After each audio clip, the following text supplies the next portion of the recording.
Sir, ang purpose ng pag-visit niyo po dito? Well, nakatanggap po kami ng report na merong kahapon pa tsaka nagbababa ng tanker ng diesel dito sa Barangay Sacred Heart dito sa Quezon City.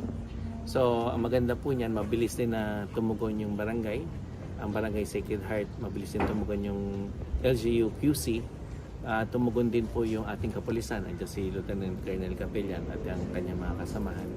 Dahil kailangan po ma-secure natin or maging safety po yung concern para sa ating barangay. Ang paglalagay po ng napakaraming litro ng diesel o petroleum product sa isang residential area ay hindi po safe. Hindi po siya okay. Wala po siyang permit. Kadalasan po walang nakukuha ang permit yung ganyan. Kaya nire-remind natin yung ating mga kabarangay, kung meron pa po tayong mga naobserbahan ganito, i-report po kaagad sa ating LGU, sa ating kapulisan at umaabot din po sa Department of Energy.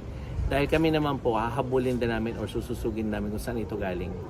Para lahat po kasi naka-alerto, yung buong network ay dapat pumupunta yung petroleum product sa dapat puntahan. Hindi sa kabahayan na may malaking storage na nagkakaroon tayo ng tinatawag na temporary shortage dahil merong mga nag-hoarding. So yun po yung mga iniiwasan natin. Pero bakit nga po iniiwasan yung hoarding? Hindi lamang po para sa supply yan, para rin po sa ating safety. At kung marami po pong nagpaplano na magtatago sila ng gasolina, ng diesel, nabubulok po kasi yan. So dapat po ginagamit yan, hindi po yan tinatago. Yun din yung rason kung bakit ang Strategic Petroleum Reserve ay crude oil, hindi po siya yung finished product na tinatago kasi may expiration po siya. Ano po yung itatransfer sana rito? Diesel?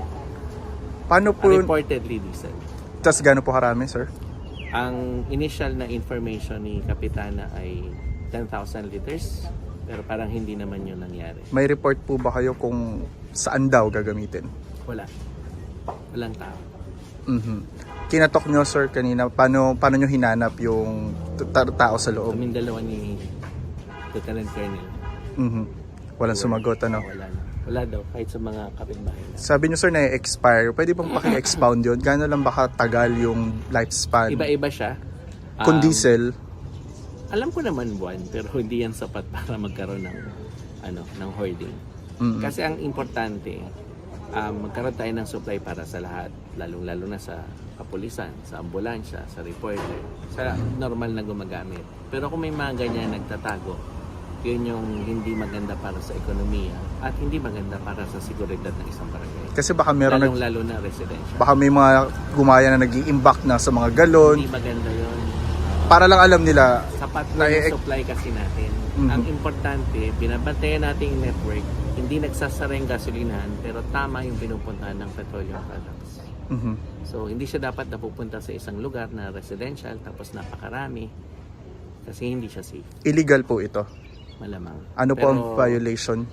We will build a case. I don't want to say anything else, kasi mas magandang maipon natin yung mga dapat ipunin para mas malakas yung pagpoproteksyon natin sa ating barangay. Hoarding po ba yung violation? Malamang. Bukod doon, meron po kayo nakikitang ibang violation, sir? Meron. Ano pa, sir? Wala muna. Case, Criminal case. Sino ang mga hahabulin dito, sir? Una, yung may-ari nito. Isa sa mga, yun ang pinakamadali eh. Kasi sa barangay nakarehistro na mga sino yung may-ari. Ang tanong, sir, saan galing yung diesel kaya? Hahanapin po natin. Ititrace po. Under investigation. What's the next move, next steps ng DOE?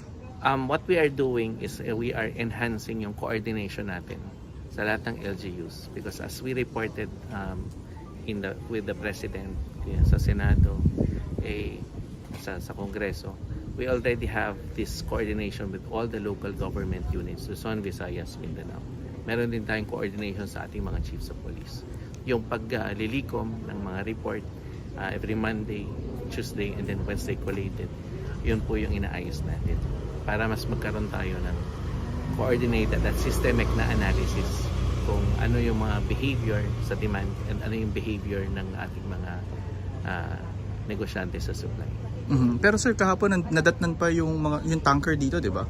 Nakaalis siya. Bakit kaya nakaalis siya? Well, it's more of fact-finding. It's not really, it's for them na nagkaroon ng pag-uusap